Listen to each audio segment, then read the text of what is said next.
Hello everyone, welcome back to my channel. तो अभी मैं अपनी डायरी देख रही थी। तो मैं डायरी राइटिंग को बहुत पहले से कर रही हूँ। आई थिंक 8th और 9th क्लास से मैंने स्टार्ट किया था। तो जो भी मेरे साथ पॉजिटिव और नेगेटिव होता है मैं हमेशा लिखती हूँ। तो पिछले साल तो मेरे साथ कुछ ज़्यादा नेगेटिव हुआ। फिर मैं वही चीज़ पढ़ रही थी, फिर मुझे फील हुआ कि मैं उतनी नेगेटिव चीज़ को क्यों लिख के बैठी हूँ, उसको हटा देना चाहिए अपनी लाइफ से। तो यहाँ पे मैं कुछ जो बहुत ज़्यादा नेगेटिव चीज़ हुई थी उसको मैं जला रही थी और मुझे अपने ऊपर प्राउड भी हो रहा था। बिकॉज़ कुछ जो चीज़ें होती है ना उसको आप कभी नहीं भूल सकते हो, बट उसको अपनी लाइफ से ज़रूर हटा सकते हो। तो मैं यहाँ पे जितनी भी नेगेटिव चीज़ थी उसको हटा रही थी। और लास्ट में मैं आप लोग से बस इतना बोलना चाहती हूँ कि अपने ऊपर प्राउड करो। जो भी चीज़ नेगेटिव हुई उसको भूल जाओ और मूव ऑन। हर चीज़ में करना बेस्ट ऑप्शन होता है, चाहे वो करियर से रिलेटेड हो, चाहे वो रिलेशनशिप से रिलेटेड हो, चाहे वो कोई सी भी प्रॉब्लम है। मूव ऑन ओनली ऑप्शन होता है अगर आपको लाइफ में खुश रहना है। तो यहाँ पे मैं जल्दी से जला दूँ, फिर उसके बाद अपना नेक्स्ट स्लॉट स्टार्ट करती हूँ। मैंने ये सब जला तो दिया था, उसके बाद मैं थोड़ी देर खुश थी, फिर मैं थोड़ी देर बाद दुखी हो गई थी। फिर मुझे कभी कभी अपने ऊपर प्राउड भी हो रहा था, फिर कभी कभी गिल्ट भी हो रहा था। तो मतलब मिक्स फीलिंग थी, बट एट लास्ट मुझे फ़ील हुआ कि मुझे खुश रहना है, जैसे भी रहना है तो रहना है। तो यहाँ पे मैं अपने लिए मोमोज़ फ्राई कर रही थी, क्योंकि मोमोज़ ओनली ऑप्शन है मुझे खुश करने का। तो यहाँ पे मोमोज़ को फ्राई करते हैं, फिर उसके बाद अपना पढ़ाई का फर्स्ट स्लॉट स्टार्ट करेंगे। इस वक्त मैं एक जीएस सब्जेक्ट को लेके चल रही हूँ, प्लस ईपीएफओ का मैथ्स और इंग्लिश आज से मैं स्टार्ट करूँगी।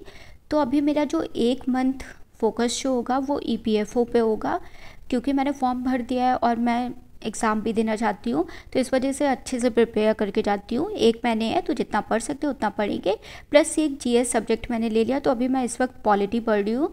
तो कल मैंने सेंट्रल स्टेट रिलेशनशिप से टॉपिक को छोड़ा था, तो वहाँ से स्टार्ट करेंगे। ये चैप्टर बहुत ज़्यादा बड़ा है, तो स्टार्ट करते हैं।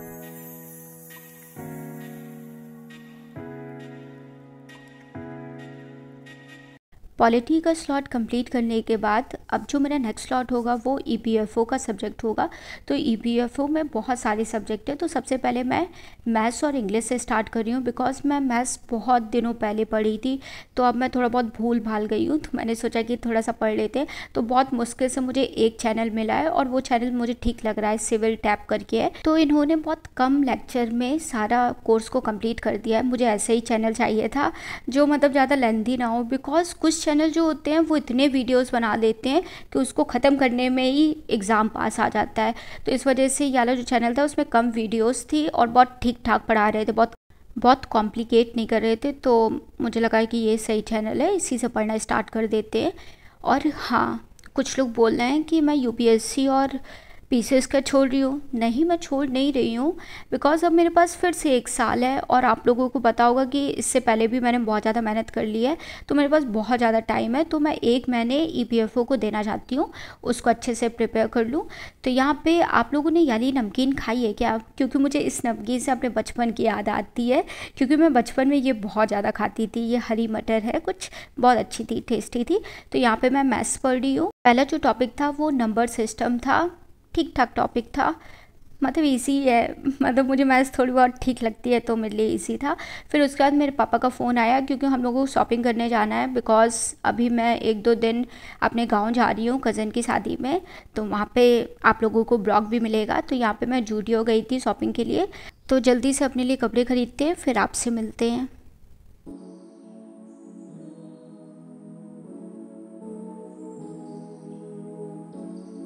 तो मुझे ना 2 घंटे लगे शॉपिंग करने में। जो मुझे पसंद आ रहा था, या फिर उसका रेट बहुत ज़्यादा हाई था, या फिर उसमें कुछ ना कुछ कमी निकल जा रही थी। फिर मैंने जल्दी से शॉपिंग की, जो भी थोड़ा बहुत ले पाई, बट मेरी प्रॉपर शॉपिंग नहीं हो पाई। बट ठीक है, कोई बात नहीं।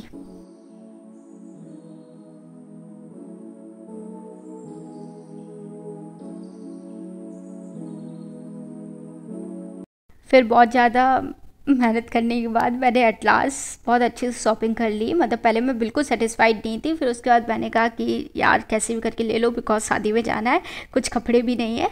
तो यहाँ पे शॉपिंग डन होती है। फिर उसके बाद मैं घर पहुँची। घर पहुँचने में बहुत ज़्यादा रात हो गई थी। फिर मैंने कहा कि चलो जल्दी से इन लोगों को खाना खिला देते हैं, फिर थोड़ा सा आराम करेंगे, क्योंकि अब बिल्कुल दम नहीं थी पढ़ाई करने की। इन लोगों को खाना खिलाने के बाद मैं सोने चली गई। और फिर मुझे रात को 2 घंटे के बाद याद आया कि मैंने करंट अफेयर नहीं कंप्लीट किया। अब सोचो कि किसी को रात को याद आ रहा है कि उसने करंट अफेयर नहीं कंप्लीट किया तो उस पे क्या हो रहा होगा।